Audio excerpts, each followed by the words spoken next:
전번주에 강의 보셨지만 그 코로나 터지고 나서 특히 드문 일인데 프랑스 GDP 성장률이 독일보다 훨씬 높거든요. 그러니까 독일이 그만큼 거꾸로 어렵다고 봐야죠. 그리고 그때 말씀드렸지만 독일의 생산성이 유럽 전체보다 거의 2배를 앞섰다가 지금은 거의 같은 수준에 됐다라는 게 아마 그것이 그런 식으로 자동차 산업에서는 반영이 되고 있는 것 같아요. 저는 거꾸로 배운다라고 하면 야 진짜 독일 자동차 산업이 위기다라고 하는 게 독일 자동차의 뛰어난 점이라는 건 특히 뭐 완성 제조도 있지만 부품인데 이게 프랑스한테도 그렇게 되고 있다라는 거는 독일 경제 자체가 얼마나 쉽지 않은가를 보여주는 반증이다. 너무 좋은 질문이 아니라 저한테 가르침을 주신 것 같아요. 네. 또 질문 있으시면. 네.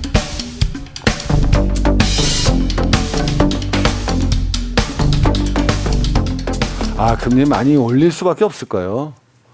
그건 그때도 말씀드렸지만 뭐냐면 그냥 저는 다 상식이라고 생각하는데 돈을 이렇게 풀어대가면 물가는 오를 수밖에 없는 거고. 그러니까 제가 지금은 고가가 올랐잖아요. 근데 우크라이나 전쟁 때문에 오른 건 맞지만 그건 표면적이라고 봐야죠. 저는 더 크게는 안 올랐던 건 안 올랐기 때문에 오른다고 보는 거예요. 돌아가면서 가야죠. 돈이 풀렸으니까. 그다음에 물건 가격이 하나씩 올라가야 되잖아요. 그건 제가 숫자로는 말씀드리긴 어렵죠. 그러나 이런 상황에서는 금리라는 건 우리는 지금 덜 느끼는 거예요. 체감 물가를. 제가 유럽이나 이런 데는 체감 물가가요.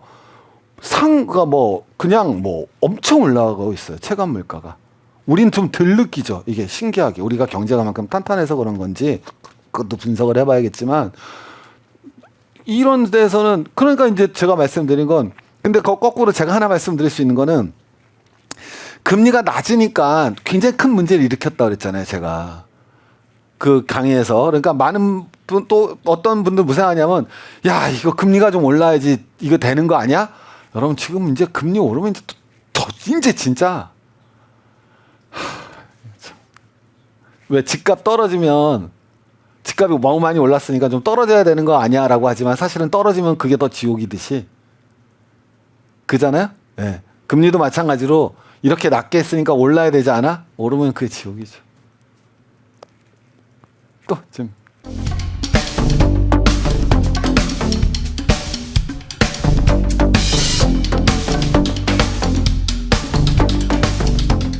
그런 얘기들 나오잖아요. 왜냐하면 중국하고 경제로는 이길 수가 없으니까 군사로 돌아간다. 예, 진짜 패권 경쟁을 한다라고 하는 거가 나와서 그러려면 이렇게 가야 된다라고 얘기를 하죠. 그거는 제가 다음 주 강의에도 좀 얘기가 준비되어 있는 얘기예요. 예. 저도 그런 부분들이 있다는 얘기 알고 어느 정도 공감을 해요. 예. 근데 그게 또 다르게 얘기하면 저런 논리하고도 일맥상통을 하는 거죠. 미국 엘리트들의 생각이 무엇인가, 미국 집의 엘리트들의 생각은 무엇인가라는 거는 이제 뭐가 되는 거냐면 미국 입장에서는 예전하고는 다른 게 예전에 패권국의 지위는 이제 미국도 불가능하다는 걸 알아요. 그럼 옛날에는 세계 질서의 지배자였다면 지금은 세계 질서를 확립하는 사람이 되고 싶어 하는 거죠. 그러니까 내가 옛날에는 세계 질서의 두목이었다면 지금은 내가 질서의 판을 짜려고 한다. 이게 미국 엘리트들이 기본적으로 어느 당이든 공감적으로 갖고 있는 생각이라고들 하더라고요. 저도 그 말에 공감을 해요. 그 새 판을 누가 어떻게 꾸릴 것이냐가 트럼프하고 바이든을 통해서 투영이 된 거죠. 그게 미국 내부의 싸움이고. 근데 저는 바이든이 이렇게까지 될 줄은 몰랐어요. 그래서 사실은 개인적으로는 정말 다시 우리가 제국주의 시대에 살고 있나. 그런 마음이 들더라고요. 네.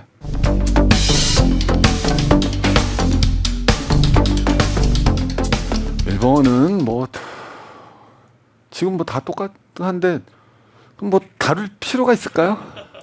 네.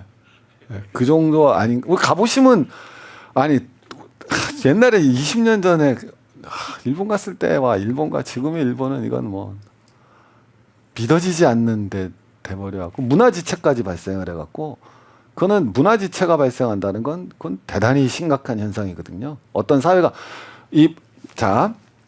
일본이 왜 더 힘드냐면 제가 지금 문화지체라는 말씀을 드렸잖아요. 근데 이제 경제 여러 가지 했을 때 제가 제일 좋아하는 게 제도학파예요. 제도.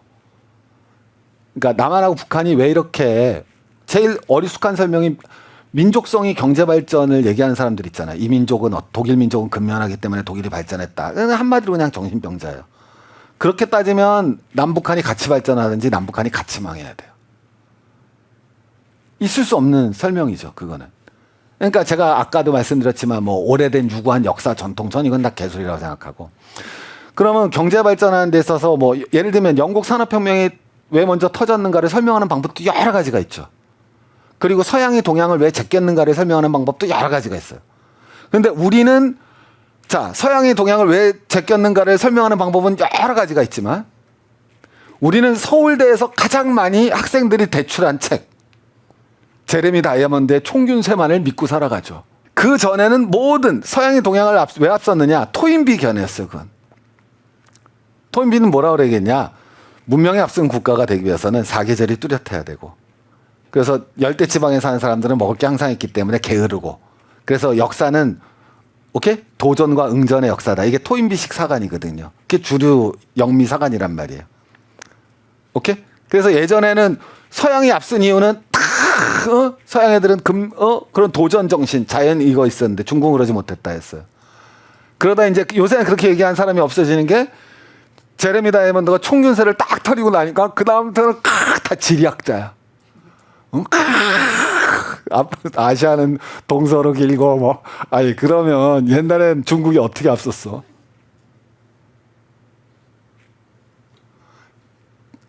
제레미 다이아몬드한테 이런 얘기하면 안 되는 거예요? 그 사람 말은 다 맞아요? 아니 그분 저도 엄청 좋아하고 저는 뭐라고 안 좋아하겠어요. 당연히 그러니까 오해하지 마시고요.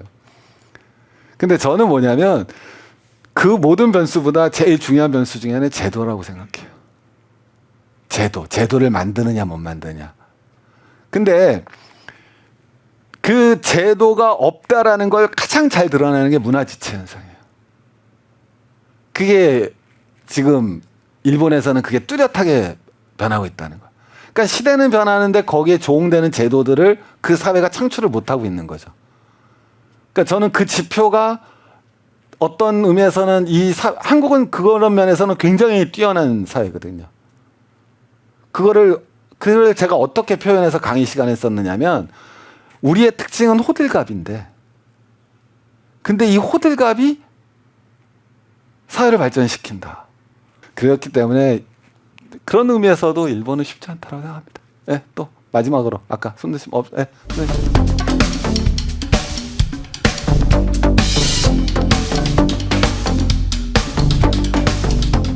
세계는 분명히 그러니까 뭐 진보를 하느냐 안 하느냐는 모르겠고요. 그러나 어쨌든 세계사적으로는 1950년에서 90년 될 때까지가 세계가 진보하는 시대였다라고 얘기하면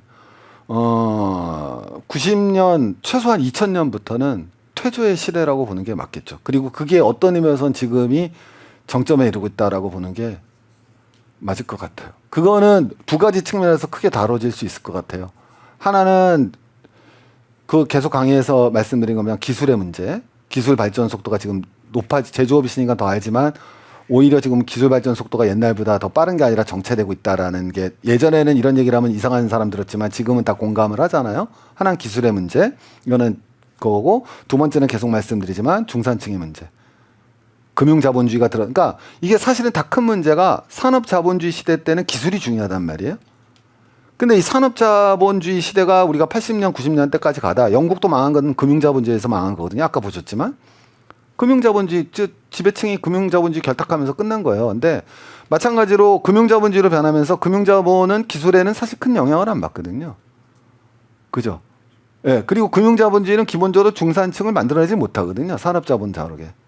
아까 너무 놀랍잖아요. 영국이란 나라가 얼마나 산업혁명을 일으키고 노동당이 얼마나 강한 나라인데 노동당의 토니 블레어가 처음 나왔을 때만 하더라도 제가 제3의 길을 외쳤던 친구예요. 뭔가 새로운 대안을 만들어낼 거라고 생각하고 우리 사회학자 기든스를 불러다가 초청을 해서 기든스랑 담론 나누고 그래서 처음에는 했죠. 근데 저런 발언을 한 사람일 거라고는 상상을 못했던 시절이죠. 그러니까 중산층이 없어지고 기술이 발전하지 못하는 시대라는 건 우리가 이제 공감을 하죠. 그 두 가지 측면만으로도 이 시대가 얼마나 질곡에 빠지고 정치적으로도 계속 말씀드리지만 이 두 가지 측면에 의해서 전 세계가 2000년대 이후에 얼마나 많은 권위주의 정권이 생겨나고 있는가. 그러니까 제가 말씀드렸지만 처음 강의 때도 바이든이 성공하기가 굉장히 어려울 거라고 말했던 이유 중에 가장 큰 이유가 바이든의 외교 정책은 동맹을 통한 압박이라는 건데 지금 러시아도 사실은 그렇게 들어가는 거죠. 서방은 난리가 났잖아요. 서방과 다른 지금 이 난리통에 사우디는 뭐 했어요? 석유 달러로 안 사고 위안화 살 거야라는 얘기를 하잖아요. 그거 제가 강의 시간에 그렇게 그럴 수 있는 이유가 충분히 있다. 왜? 더 이상 미국이 사우디한테 석유를 안 사가고 지켜주진 않고 사우디는 완전히 개새끼들 하고 있는 거다. 그리고 바이든 나타나면서 왕세자한테 뭐라 그랬어요? 이 쓰레기 새끼라고 그랬잖아요. 왜? 그때 기자 죽였을 때 그 말씀 드렸잖아요. 그러면 그 왕세자가 속으로 갖고 있는 이 마인드 생각은 뭐 할 것이냐. 그 대안은 석유 달러 안 사. 이거 뭐 시간 문제 강의 때 들으셨잖아요. 근데 그런 시대가 되고 있잖아요. 그러니까 세계 정부가 전부 다 이게 권위주의 정권으로 다 넘어간다라는 게 한번 보세요, 여러분. 2000년대 이후에 권위주의 정권에서 민주화된 나라가 어디 있냐고요. 촛불 시위한 대한민국 말고는 아무 데도 없어요. 다 민주 정권이 권위주의 정권으로 넘어섰지. 에르도안 말씀드렸잖아요. 2003년에 집권해가지고 그때만 해도 터키가 정권 교체가 잘 될 때예요. 그 이후로 정권 교체가 없었어요. 인도 모디 이후로 정권 교체가 없어요. 오늘 마무리하겠습니다. 감사합니다. 감사합니다. 네.